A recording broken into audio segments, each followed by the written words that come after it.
ಎಲ್ಲ ನಮ್ಮ P T Srinivasa Murthy ಹಾಗೂ ರಾಮಚಂದ್ರಪ್ಪನವರು ಕೃಷ್ಣಪ್ಪನವರು ದೀಪಕ್ ಮಂಜುನಾಥ್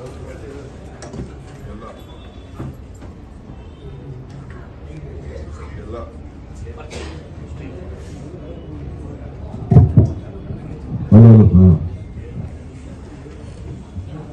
ಎಲ್ಲ ಮುಖಂಡರೇ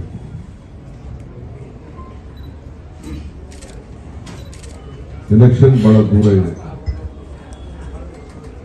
ಆದರೂ ನಮ್ಮ ಪಕ್ಷಕ್ಕೆ ಅನೇಕ ಮುಖಂಡಗಳು ಸ್ಟೇಜ್ ಬೈ ಸ್ಟೇಜ್ ಅಡ್ಮಿಷನ್ ಮಾಡಿಕೊಳ್ಳಿಕ್ಕೆ ತೀರ್ಮಾನ ಮಾಡಿದ್ದೇವೆ. ಸೊ ಹಿಂದೆ ಜನತಾದಳ, ಬಿಜೆಪಿ, ಆ ಪಕ್ಷ ಇವೆಲ್ಲೂ ಕೂಡ ಕೆಲವರು ಅನೇಕ ನಾಯಕರು ಹೋಗಿದ್ರು. ಸೊ ಶಿವರಾಮೇಗೌಡರು ಇವತ್ತು ತಮ್ಮ ಮುಂದೆ ಬಂದಿದ್ದಾರೆ. ಹಿಂದೆ ಇಂಡಿಪೆಂಡೆಂಟ್ ಆಗಿದ್ರು, ಕಾಂಗ್ರೆಸ್ ಪಾರ್ಟಿಲಿದ್ರು.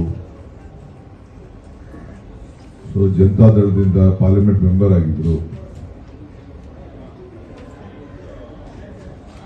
ಎಲ್ಲರೂ ಕೂಡ ಅವರ ಮಗನಿಗೆ ಅಸೆಂಬ್ಲಿ ಟಿಕೆಟ್ ಕೊಟ್ಟಿದ್ರು. ಈಗ ಈ ದೇಶದಲ್ಲಿ, ಕರ್ನಾಟಕ ರಾಜ್ಯದಲ್ಲಿ ಕಾಂಗ್ರೆಸ್ ಪಕ್ಷ ಮಾತ್ರ ಸಾಧ್ಯ ಅಂತೇಳಿ ಅವರೆಲ್ಲ ಬಂದೋಬಸ್ತ್ ಮಾಡಿಕೊಂಡು ನನಗೆ ಅರ್ಜಿಯನ್ನು ಸಲ್ಲಿಸಿದ್ದಾರೆ. ಅದೇ ರೀತಿ ನಮ್ಮ ಸ್ಪೋಕ್ಸ್ಮನ್ ಆಗಿದ್ರು, ನ್ಯಾಷನಲ್ ಲೆವೆಲಲ್ಲಿ ಡೆಲ್ಲಿ ರಿಪ್ರೆಸೆಂಟೇಟಿವ್ ಆಗಿದ್ರು ಬ್ರಿಜೇಶ್ ಕಾಳಪ್ಪನವರು.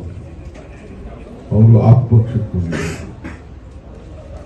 ಸೊ ಎಲ್ಲ ಅವ್ರಿಗೆಲ್ಲ ಕೆಲವು ತಪ್ಪುಗಳು ನಡೆದಿದೆ.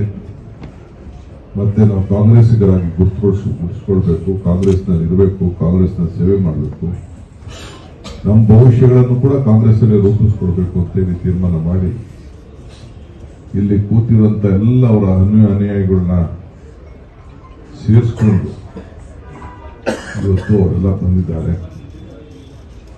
ನಾನು ಶಿವರಾಮೇಗೌಡರಿಗೆ, ಬ್ರಿಜೇಶ್ ಕಾಳಪ್ಪನವ್ರಿಗೆ ಮತ್ತು ಅವರ ಬೆಂಬಲವಾಗಿ ಇಲ್ಲಿ ಬಂದಂತ ಎಲ್ಲ ಕಾರ್ಯಕರ್ತರು ಎಲ್ಲರೂ ಕೂಡ ಕಾಂಗ್ರೆಸ್ ಪಕ್ಷದ ಪರವಾಗಿ ನಾನು ಸ್ವಾಗತವನ್ನು ನಾನು ಈ ಸಂದರ್ಭದಲ್ಲಿ ನಾನು ಬಯಸ್ತಾ ಇದ್ದೇನೆ. ಪಕ್ಷಕ್ಕೆ ಅಧಿಕೃತವಾಗಿ ಅವ್ರನ್ನ ಅಡ್ಮಿಷನ್ ಮಾಡುವಂತ ಕೆಲಸವನ್ನ ಈ ಸಂದರ್ಭದಲ್ಲಿ ಮಾಡ್ತೇನೆ. ಇದ್ರ ಜೊತೆಗೆ ಬಹಳ ದಿನದ ನಂತರ ಮತ್ತೆ ನಮ್ಮ ಗಾಂಧಿ ಭಾರತದ ಕಾರ್ಯಕ್ರಮ ಜೈ ಭೀಮ್, ಜೈ ಬಾಪು, ಜೈ ಭೀಮ್, ಜೈ ಸಂವಿಧಾನ ಅದಾದ್ಮೇಲೆ ಕಾಂಗ್ರೆಸ್ ಕಚೇರಿಯಲ್ಲಿ ಮಾಧ್ಯಮಗೋಷ್ಠಿ ಉದ್ದೇಶಿಸಿ ಮಾತಾಡಿದ್ದಾರೆ. ಈಗ ಬಹಳ ಪ್ರಮುಖವಾದಂತಹ ವಿಚಾರವನ್ನು ಕೂಡ ನಮ್ಮ ರಾಜ್ಯದ ಎಲ್ಲ ಮುಖಂಡಗಳಿಗೆ ಹೇಳಲಿಕ್ಕೆ ಬಯಸ್ತಾ ಇದ್ದೇನೆ.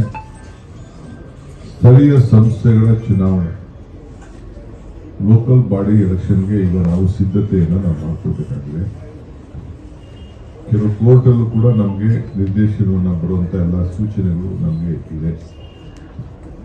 ಈಗಾಗಲೇ ರಿಸರ್ವೇಷನ್ಸ್ ಮತ್ತೊಂದೆಲ್ಲ ಕೂಡ ತಯಾರಿ ಆಗಿದೆ. ಬೆಂಗಳೂರು ನಗರದ ಎಲೆಕ್ಷನ್ ಕೂಡ ನಾವು ಈಗಾಗಲೇ ಸಿದ್ಧತೆಯನ್ನ,